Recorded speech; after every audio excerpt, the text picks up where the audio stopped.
এই নাও একটা জাদুর বীজ। এটা তুমি রোপণ করবে। এই বীজ থেকে জন্মাবে সোনার বেগুন। মা, ও মা, দেখো না আমাদের রান্নাঘরে কত সোনার বেগুন হয়েছে। মা মিনা, তাড়াতাড়ি করে মা, সূর্য তো প্রায় মাথার উপরে উঠে গেল। দেখছিস না কতগুলো বেগুন এখনো ঝুড়িতে তোলা বাকি আছে। যদি আমরা এখন বের না হই তাহলে বাজারে পৌঁছাতে যে অনেক দেরি হয়ে যাবে রে মা। আর দেরি করে গেলে ক্রেতারা অন্য দোকান থেকে সবজি কিনে ফেলবে। তখন আমাদের এত কষ্ট করে চাষ করা বেগুনগুলো পড়ে থাকবে রে মা। বেগুন বিক্রি না হলে আজকে চাল ডাল কিছুই নিতে পারবো না। হ্যাঁ মা, তুমি এত চিন্তা করো না, আমার প্রায় শেষ হয়ে গেছে। শুধু এই দিকটার কয়েকটা বেগুন তুললেই কাজ শেষ।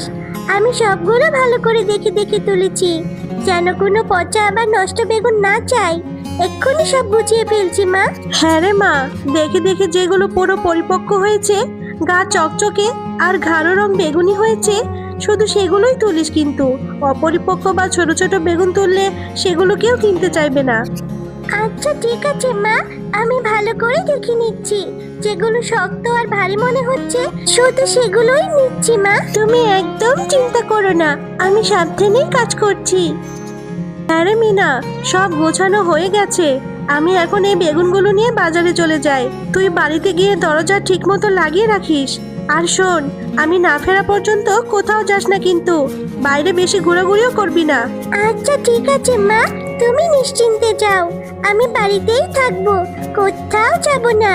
তবে মা, আসার সময় কিন্তু আমার জন্য একটা ছোট্ট চকলেট নিয়ে এসো। ঠিক আছে রে মা, যদি আজ বেগুনগুলো ভালো দামে বিক্রি হয় তাহলে তোর জন্য একটা বড় চকলেটই নিয়ে আসবো। এখন আমি যাই রে মা, দেরি হয়ে যাচ্ছে। বেগুন নিবে বেগুন, টাটকা টাটকা বেগুন, একদম আজ সকালে ক্ষেত থেকে তোলা, আমার নিজের ক্ষেতের বেগুন। ও দাদারা, দিদিরা, একবার দেখে যান। এত সুন্দর আর তরতাজা বেগুন আর কোথাও পাবেন না। কোনো পোকামাকড় নেই, একদম পরিষ্কার আর তরতাজা। রান্না করলে স্বাদে ভরে যাবে ঘর। কি রে শেফা, তোর বেগুনগুলো তো খুব সুন্দর, দেখে তো তরতাজা মনে হচ্ছে। তা কত করে বিক্রি করছিস? রূপা দিদি, 1 কেজি বেগুন 70 টাকা করে। তুমি বলো কত কেজি নেবে? চাইলে একটু বেশি নিলে কমও দিতে পারি।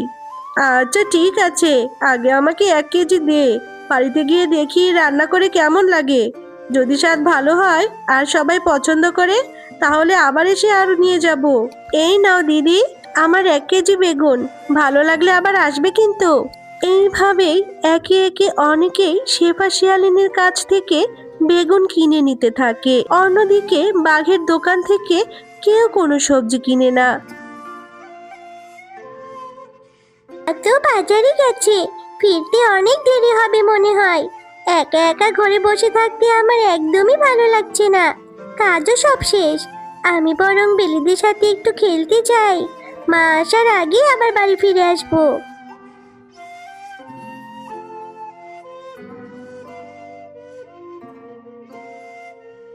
রে বেলি, আজকে কি খেলবি না নাকি?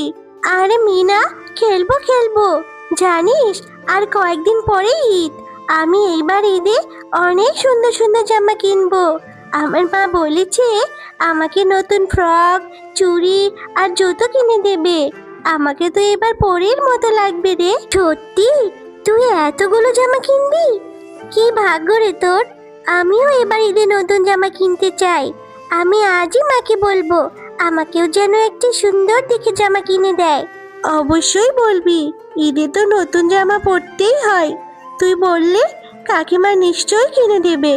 হ্যাঁ, আজ আমার মা বাজার থেকে ফিরলে আমি বলবো আমিও ঈদের দিন তোদের সাথে সুন্দর জামা পরে ঘুরতে চাই। মা, তুমি এসে গেছো? মা শোনো না, আর কদিন পরেই তো ঈদ, আমার জন্য একটা সুন্দর নতুন জামা কিনে দেবে। সবাই নাকি নতুন জামা কিনবে, আমিও নতুন জামা পরতে চাই মা। আরে আমারও যে ইচ্ছে করে তোকে নতুন জামা কিনে দিতে, কিন্তু কি করব বল, তুই তো জানিস আমাদের অবস্থা। আজ যা বেগুন বিক্রি করেছি তা দিয়ে কোনো রকমে 2-1 দিন চলে যাবে। তবে তুই কোনো চিন্তা করিস না রে মা, যদি বেগুন বিক্রি করে কিছু টাকা পাই তাহলে তোকে নিশ্চয় একটা সুন্দর ঈদের জামা কিনে দেব। তুমি সত্যি বলছো মা? তুমি সত্যি আমাকে ঈদের জামা কিনে দেবে?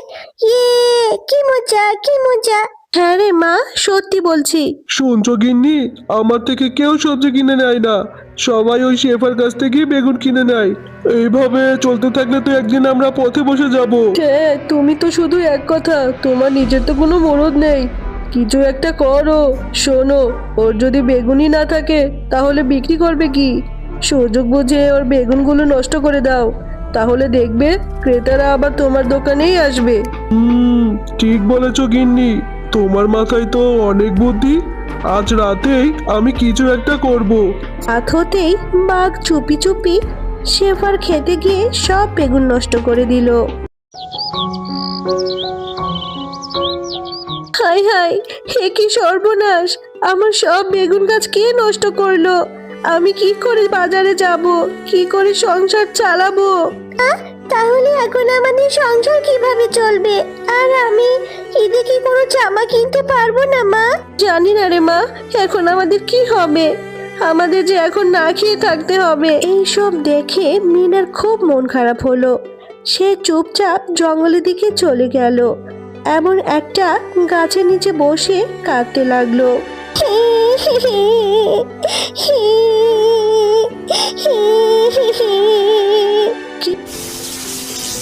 কি হয়েছে ছোট্ট মিষ্টি মেয়ে? কেন কাঁদছো তুমি? এরপর মিনা পরীকে সব কথা খুলে বলে। মন খারাপ করো না, তুমি খুব ভালো মেয়ে, আর তোমার মায়ের মনও খুব ভালো। এই নাও একটা জাদুর বীজ, এটা তুমি রোপণ করবে। এই বীজ থেকে জন্মাবে সোনার বেগুন।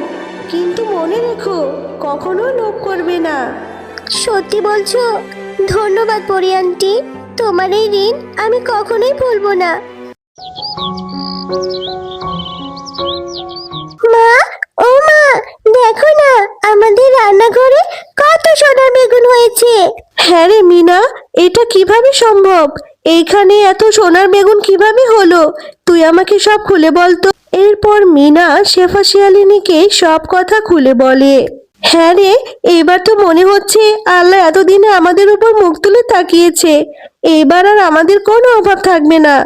বন্ধুরা, আমাদের ভিডিওটি ভালো লাগলে আমাদের চ্যানেলটি সাবস্ক্রাইব করে পাশে থাকা বেল আইকনটি বাজিয়ে রাখবে। সাথে থাকার জন্য তোমাদের ধন্যবাদ।